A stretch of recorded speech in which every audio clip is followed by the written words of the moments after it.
کہ وہ جو نئی الیکٹرانک ووٹنگ مشین ہے جو حکومت نے بنائی ہے یا پھر وزارت سائنس اینڈ ٹیکنالوجی اور دیگر ذیلی اداروں نے بنائی ہے اس کے اوپر ایک ڈیمو ہمیں دیں. ہمیں اچھا لگے گا یا پھر ہم اس سے مطمئن ہوئے تو پھر اس کا استعمال کرنے کے حوالے سے ہم آگے پیش رفت کر سکتے ہیں. اب حکومت نے اس کے اوپر اپنا ڈیمو بھی دینا ہے اور الیکشن کمیشن کا یہ کہنا ہے کہ کیونکہ عام انتخابات ہوں یا پھر کوئی بھی انتخاب ہو اس میں شفافیت یقینی ہونی چاہیے اور اس پہ تحمل سے احتیاط سے کام لینا چاہیے کیونکہ یہ آئندہ کے مستقبل کا معاملہ ہے.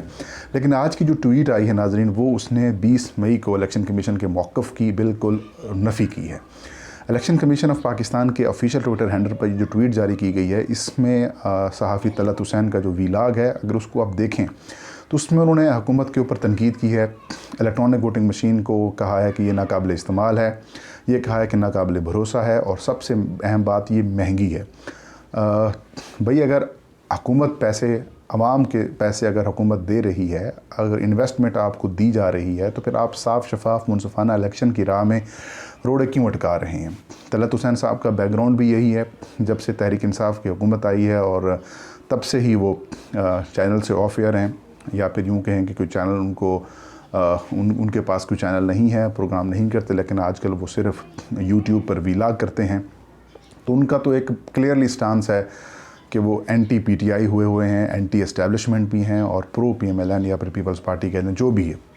ان کے اوپر یہ الزامات لگائے جا رہے ہیں کہ ان کی جو ویڈیوز ہوتی ہیں ان میں بھی ون سائیڈڈ موقف ہوتا ہے, اوپنلی وہ بات یا نیوٹرل انداز میں وہ بات نہیں کرتے.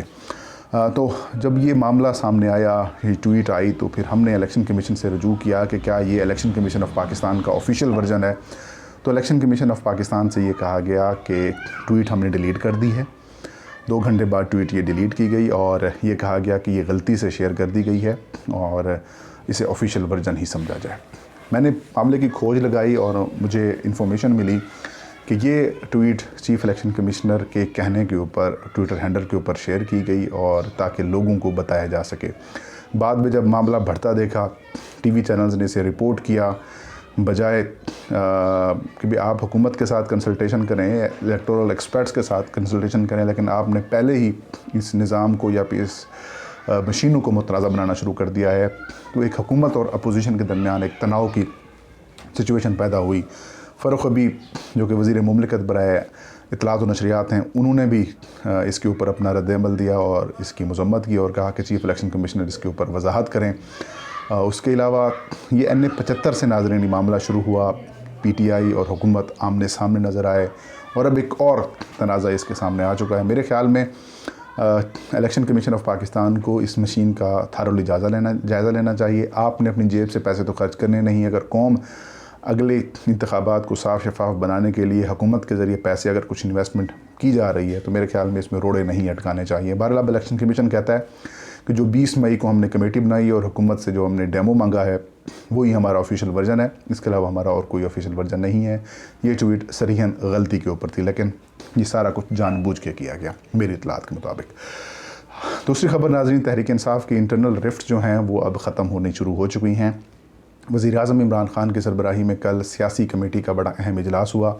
اس اجلاس میں وزیر اعظم نے اپنی پارٹی کے سیکرٹری جنرل عامر کیانی اور سینئر رہنما فواد چودھری جو کہ وفاقی وزیر اطلاعات و نشریات ہیں ان کے ذمہ ٹاسک لگایا کہ آپ جہانگیر خان ترین گروپ کے جو ایم پی ایز اور ایم این ایز ہیں ان کے ساتھ ملاقاتیں کریں اور ان کے جو ایشوز ہیں وہ سنیں. وزیر اعظم نے وزیر اعلیٰ پنجاب عثمان بزدار کو بھی ہدایت کی تھی کہ آپ جو کنسرن سامنے آ رہے ہیں ہمارے اراکین کے ان کو آپ دور کریں. پھر آج فواد چودھری نے لاہور میں ہنومان لنگڑیال کے رہائش گاہ پہ اوپر زورانہ شرکت کی. ان کے ہمراہ عامر کیانی بھی تھے, باقی اراکین بھی تھے, گلے شکوے ہوئے اور بعد میں جب پریس کانفرنس ہوئی اس میں تمام اراکین نے کہا کہ ہم تحریک انصاف کے ساتھ ہیں, ہمارے جو کنسرنز ہیں ان کو دور کیا جائے. اور فواد چودھری نے بھی یہی کہا کہ ان سب نے وزیر اعظم عمران خان کی لیڈرشپ کے اوپر اعتماد کا اظہار کیا ہے اور کہا ہے کہ وزیر اعظم ہی ہمارے لیڈر ہیں.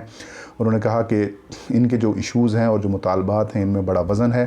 ساتھ میں یہ بھی ڈیمانڈ کی گئی جو تحریک انصاف کے ناراض اراکین تھے کہ جو جہانگیر خان ترین سے متعلق جو بیرسٹر علی ظفر نے ایک رپورٹ تیار کی ہے وہ جلد جاری بھی کی جائے اور اس رپورٹ کو ہم نہ صرف تسلیم کریں گے بلکہ اس رپورٹ پر عمل بھی ہونا چاہیے اور اس رپورٹ کو پبلک بھی کرنا چاہیے کہ کس طریقے سے ایف آئی اے یا پھر دیگر کچھ لوگ مل کر جہانگیر خان ترین کی کریکٹر اسیسینیشن کرتے رہے اور ان کو ڈیفیم کرتے رہے۔ بہرحال کافی حد تک میٹر سالو ہو چکا ہے اور اب جو بجٹ ہے اس میں یہ سارے لوگ ووٹ بھی کریں گے اور امید یہ ہے کہ تحریک انصاف اپنا بجٹ منظور بھی بآسانی کروا لے گی۔ تو ناظرین یہ تھی آج کی ویڈیو۔ نیکسٹ ویڈیو میں نئی خبر کے ساتھ میں حاضر ہوں گا، تب تک کا مجھے اجازت دیجیے۔ اپنا اور اپنے چاہنے والوں کا بہت سارا خیال رکھیں۔ اللہ ہم سب کا حامی و ناصر ہو۔